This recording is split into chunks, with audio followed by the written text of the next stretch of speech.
Sparring is the best way to improve in combat sports like boxing or mixed martial arts, but most people start to get nervous and get knocked out during their sparring sessions. In this video, you will get a full guide to master sparring in boxing. The first way to master sparring in boxing is to master the basics. For example, focusing on fundamentals like footwork mastery and learning how to throw basic punches such as jab, cross, hooks, and uppercuts. With a good form, a strong base is how you should be starting. You should not be the guy who is running around the boxing ring swinging at your opponent. Alright guys, I am assuming most of you have the basics down. So let's get into the next tip, number 2, which is to analyze your opponent and find out his style of fighting. For example, someone like Ryan Garcia would have a very fast hand speed, and someone like George Foreman would have a very powerful punch that could knock you out in one punch. Remember, there are many things to watch out for because sometimes you can even lose to an opponent who is not as good as you. For example, you leave your guard open for a second and he comes out with a counter punch. So it is important to know that almost everyone who is trained for more than 6 months are quite good at boxing. Once you find out the way he fights, you will understand when you can close in and when you can strike. The next way to master sparring in boxing is to perfect timing in your sparring sessions. Timing can make a great difference in boxing. I am sure you have probably seen many fights in boxing or mixed martial arts when the fighter who is losing lands a perfect punch or a kick at the right time. You can win against an opponent more skilled than you if you are good at landing counter punches at the right time. Let's take the heavyweight legend Mike Tyson for an example. He used the peekaboo style in boxing to evade punches from his opponent, and he used to throw a powerful counter punch at the right time when the opponent left an opening. There's a reason why Mike Tyson was known as a knockout machine. He had a very powerful punch and he knew when to use it to his advantage. You can get better at your timing with pad work drills. I will be honest, there is no better drill than pad work drills to help you perfect the timing of your punches. It trains your mind to react faster. I am sure there are many different drills, but pad work is the best one out there. Yeah, you cannot do pad work anywhere if you don't have someone around you, but I have got a great way to fix the problem in the next tip. Alright guys, let's talk about the third way to dominate your sparring sessions. It is to maintain an ideal distance in the ring between you and your sparring partner. I believe this is one of the most important tips, and no one really talks about it. Most people only talk about heavy bag drills and all that, but if you can control the distance between you and the person who you're against, you get time to think and plan your next move. You can control the distance between you and your opponent by using footwork and jab. The way you move around the ring helps you a lot. If you look like you are going to go all out, there is a very good chance your opponent tries to get on guard and not charge at you unless he is not smart. The next way to master sparring in boxing is to position yourself for the right opportunity in boxing or any sport like football or soccer, whatever you want to call it. Positioning is extremely important. You should be aware of your opponent's mistake and position your body to react at the right time. For example, positioning yourself close to the opponent and trying to create a chance to land a punch on them. Even the best boxers make mistakes like dropping their guard or missing a punch. The next way to dominate sparring sessions in boxing is using the jab. We all know that the jab is one of the most important things in boxing, and there are many uses of the jab. For example, to maintain distance from your opponent or create a chance for you to strike with your other hand. Jab plays a crucial role to win a fight by decision. To improve the speed,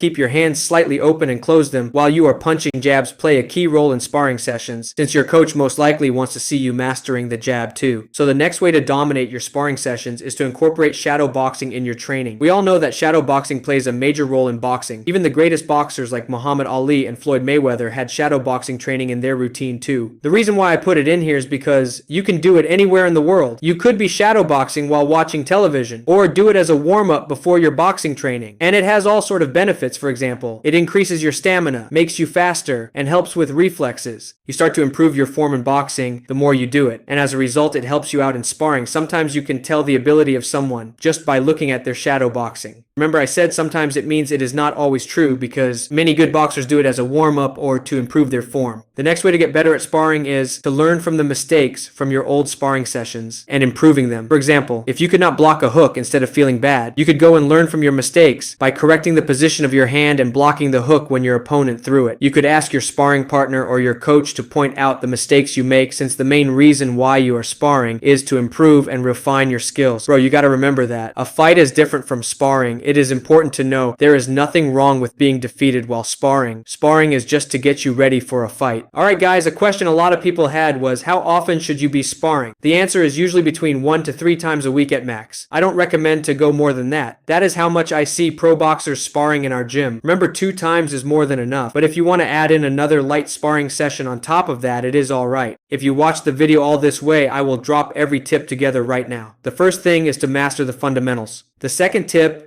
is to master defense, like head movement and learning how to slip punches. The next tip is to learn how to position yourself and control the distance between you and your opponent or your sparring partner. The next tip is to learn basic combinations like jab, cross, hook, and uppercut. There are plenty of different combos in boxing. You can find them on YouTube. The next tip is to watch more fights and gain more experience. You can go to a different boxing gym to train sometimes. It gives you a lot of experience. The next tip is to increase your stamina by doing things like road work and jumping rope. And the last tip is to never underestimate your opponent.